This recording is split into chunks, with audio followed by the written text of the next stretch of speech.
Welcome back. We're delving into some of the data of folks in Canada who are dying on wait lists. And joining me is Colin Craig, president of secondstreet.org, and he is the author of the group's latest policy brief titled Died on a Waiting List. Thanks again, Colin, for joining me. So we're starting to sort of unpack some of this data. Again, kudos to you guys for gathering this data as much as you can, at least, because it's very challenging to get it when it's not available or nobody's reporting on it. So please tell us, give us the numbers. So who is dying? You said it's definitely 17,000, could be going as high as 30. What else do we know? Yeah, so I mean, it's very important to really just go through the numbers because we don't want to be too alarmist about some of these cases. In some cases, people are dying after waiting maybe a couple days for Right. surgery. So you can't really blame the system if someone's put on a waiting list for a hip operation and they happen to pass away within a couple days or whatever.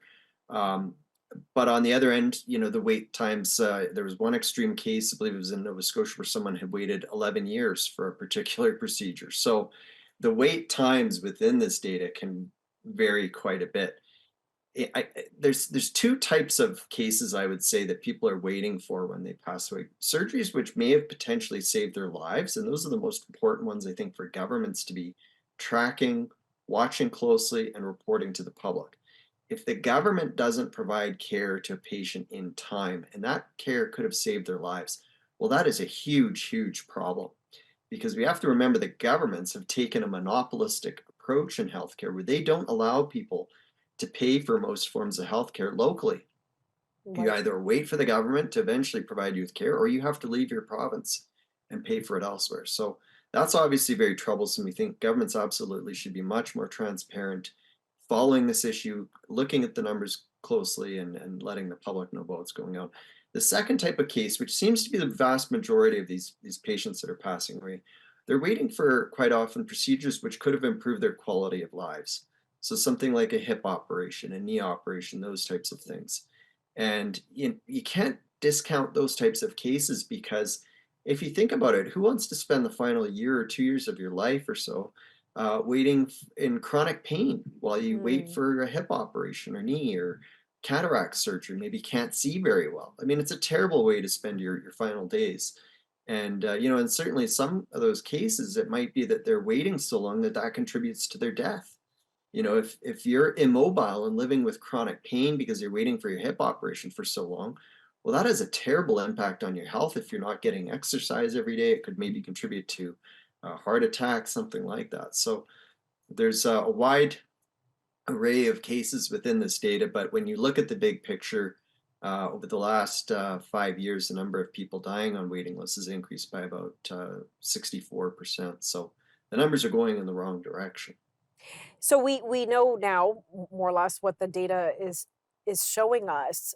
And so then it leads me to say, well, what is the cause? What is the cause of these delays? Why are people dying on wait lists? And I appreciate, yes, it's a spectrum. There's some, you know, they had maybe a terminal cancer illness and they were waiting for a hip replacement and then they died in the process.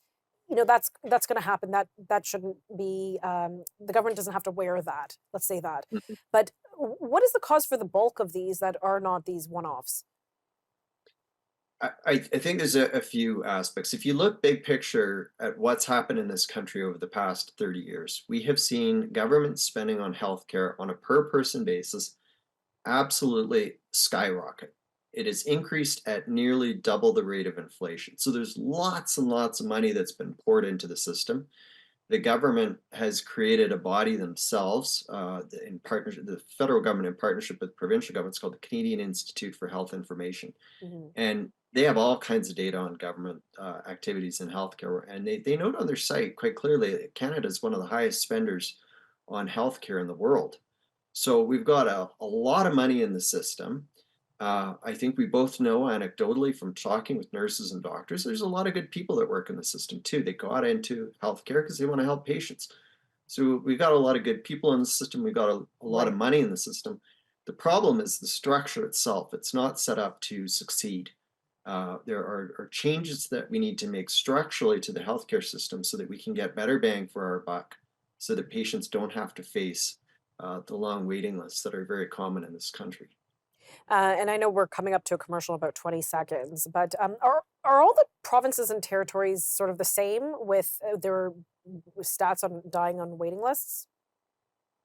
The short answer is no. It's actually very hard to compare because some provinces just they don't have very good data. Mm, So okay. if we did have better data, we could know a lot more about this, and that's one of the problems. And one of the solutions is for governments to do a better job tracking this Okay. issue.